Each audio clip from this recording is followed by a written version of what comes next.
the final hour of the Sean Hannity Show. News Roundup, Information Overload Hour. Thanks for being with us. The whole idea that Joe Biden needs the help of Congress, I'm not sure why they won't help me. I've done every single thing that I could do. I did everything.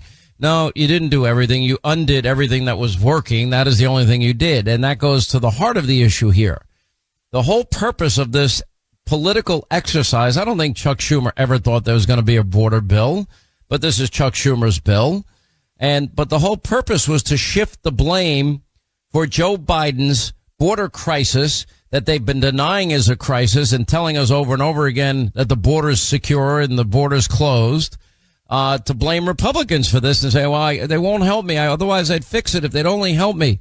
No, Joe Biden can just use that pen one more time, and all of those Trump policies that work, like stay in Mexico and building the wall, Title 42, he can bring them back into action, and he can implement them and stop suing states like Texas that try to do the job that the federal government's supposed to do. The only reason the border is not secure is Donald Trump and his MAGA Republican friends. All right, joining us now, Derek Maltz, former agent in charge of the DEA Special Operations Division, and also Sara Carter, Fox News contributor, investigative reporter. Great to hear from you both.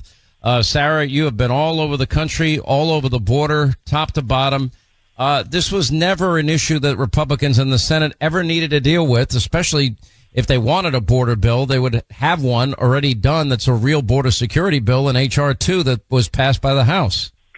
Yeah, absolutely. Absolutely, Sean. I mean, there is nothing that needs to be done right now but just follow the law. And I'm here, I'm in Denver right now. I've been traveling all across the country, covering the migrant issue, covering what's happening in our country as far as like the millions of people that poured across our border. And I can tell you, even here in Denver, with over 40,000, migrants that have come across the border that have been basically processed into the country with no place to live, no shelter. You have a community that's already resource stretched, and you have people inside the country both facing the same kind of dangers from fentanyl, and I'm sure Derek will go into that in detail, but facing what the drug cartels are pouring across our border. It's absolute, complete chaos. And it doesn't seem like anybody in Washington, D.C. actually wants to really solve this issue. There are people both on the Republican side and certainly on the Democrat side that have no answers for anyone except to continue the insanity at the U.S. Southern border and as well as the northern border, not only bringing in fentanyl, what we're seeing with the cartels, the billions, hundreds of billions of dollars in fentanyl and human trafficking, but putting the national security of every single American at risk. Well, Sara, you also wrote about how Alejandro Mayorkas, the Department of Homeland Security Secretary, actually issued a memorandum to top DHS officials. This was in late September of 2021, that set the stage for an open border policy that resulted in the invasion, as former top FBI brass refer to this, of military-age men from around the world, coming from some of our top geopolitical foes. But anyway, you were able to obtain this memorandum, and basically it was an open borders blueprint revealing the purposeful failure to secure the southern border, which, by the way, I think will ultimately result in the House impeaching them, once people like Steve Scalise get back. And it does bring, by the way, into focus this election to replace George Santos in my old district when I lived in New York, and that's District number 3. I think that the Republicans have a pretty good chance of picking that up. What's her name? Mazi Pillup is running. I mean, she's running a great campaign, and I think she was maintained by Republicans and put back in Republican hands. Anyway, Derek Maltz, former agent in charge of the Special Operations Division of the DEA, you know more than anybody how bad it is down there, and it's only gotten worse under Biden. Yeah, Sean, thank you very much. I mean, obviously, the Mexican cartels are operating with impunity. They're taking advantage of the weaknesses in America with the wide open border. They've aligned themselves with the Chinese criminal networks right out of China. They're bombing our country with deadly chemicals, not just all, but these are much more poisonous substances I got to tell you, now they're setting up marijuana grow operations all over America. As you said very, correctly in the beginning, that they're invading the country at record levels. This first 3 months of 2024, we have an average of over 5,000 a month Chinese nationals coming into the country, military-age men, setting up operations, picking up the money from the cartels, buying property in America. And Sean, I mean, how many Americans are going to the CCP and buying property and real estate in their country? By the way, it's not just property and real estate. They're buying thousands and thousands of acres of farmland, ranch land, and land near military installations. You think I'm allowed to go to China? I could show up at their border, walk across their border, and start buying up their land like that? I doubt they'd allow that to happen, and I'd probably never see the light of day again. Right, and Americans every day, Sean, are being deceived to death by taking illicit drugs that have fentanyl and other substances in them, and the families are shocked. Like even the mother in Kansas City with the 3 Chiefs fans that were frozen to death, the mother's comment is, my son wasn't a drug addict, my son wasn't a big drug user, whatever she said, the stepmother.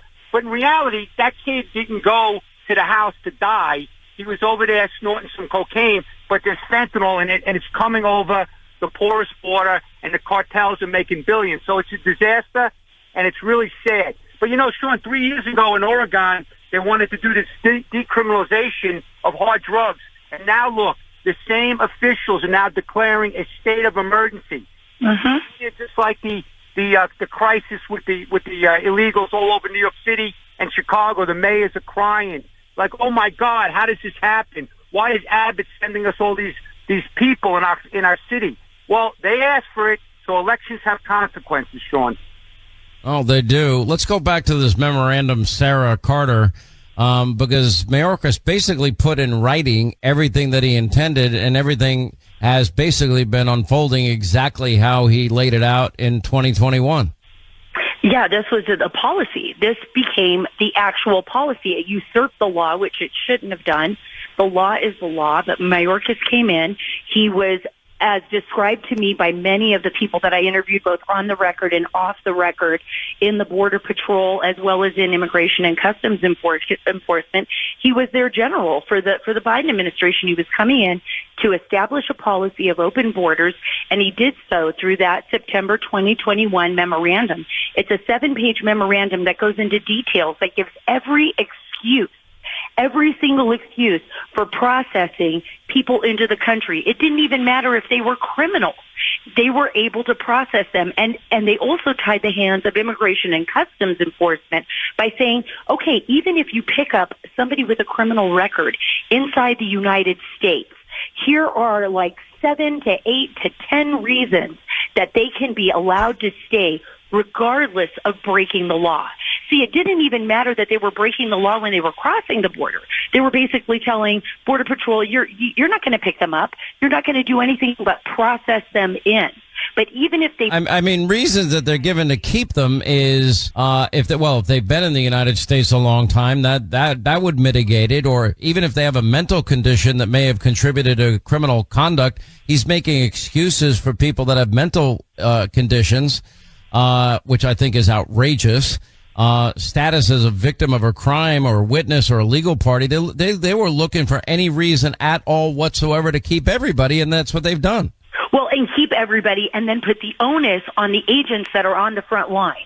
Because the disclaimer at the end of his memorandum is that we're not going to pay the price if basically a terrorist comes in and targets a major city. The onus is going to be on the agents. Why? Because effectively, at the end of that memorandum, it says it's your decision whether or not you're going to process them into the country. So I'm basically leaving it up to you. All right, quick break. Right back. More with Sara Carter and Derek Maltz as we talk about the latest disaster at the border. And now that we know it was all planned from the get-go, we continue now. Sara Carter, Derek Maltz with us talking about this Alejandro Mayorkas letter from September of 2021. Basically outlining everything that he planned to do to keep the borders wide open. They have put this in a position where they're acting like, but if something goes wrong, if there's a terror attack or something of that magnitude, because what they have done here, Mayorkas and Biden, they're going to try and blame this on Border Patrol agents and ICE officials and say, well, no, we gave you exceptions. You just didn't use them, even though they were being told one thing on paper and another thing in reality. Derek, I mean, you could just see it. And the people I talk to that are down at the border tell me all the time, it's just a crock. They are under strict orders to let these people in and not even check them. Right. So, Sean, it's very obvious to you, but we've been deceived. The American public is not getting the facts about what's happening at the border and throughout America. So, yeah, the brave men and women on the Border Patrol, they can't do their job. That's why the morale is going right down in the toilet. That's why they're retiring at record levels. That's why there's incidents of domestic violence and other stuff. These poor, public servants, they can't do their job. They're frustrated. And they don't like the fact that their leadership is lying to the American public, using the corrupt media to put out bad information.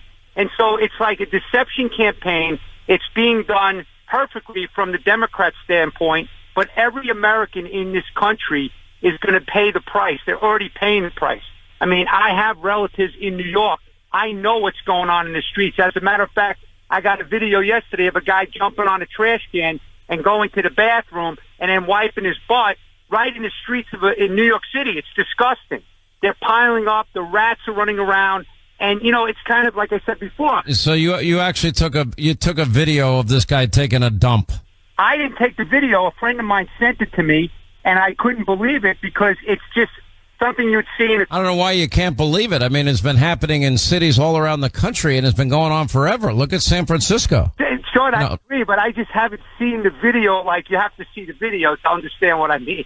Oh, I mean, I'd love to show it on TV. I'm not sure what the appetite of my audience is going to be to want to see that, but I tend to think maybe not. Anyway, we appreciate both of you. Great investigative work, Sara Carter. Derek, great to hear from you again as well. Thank you both. 800-941-SEAN, our number, if you want to be a part of the program.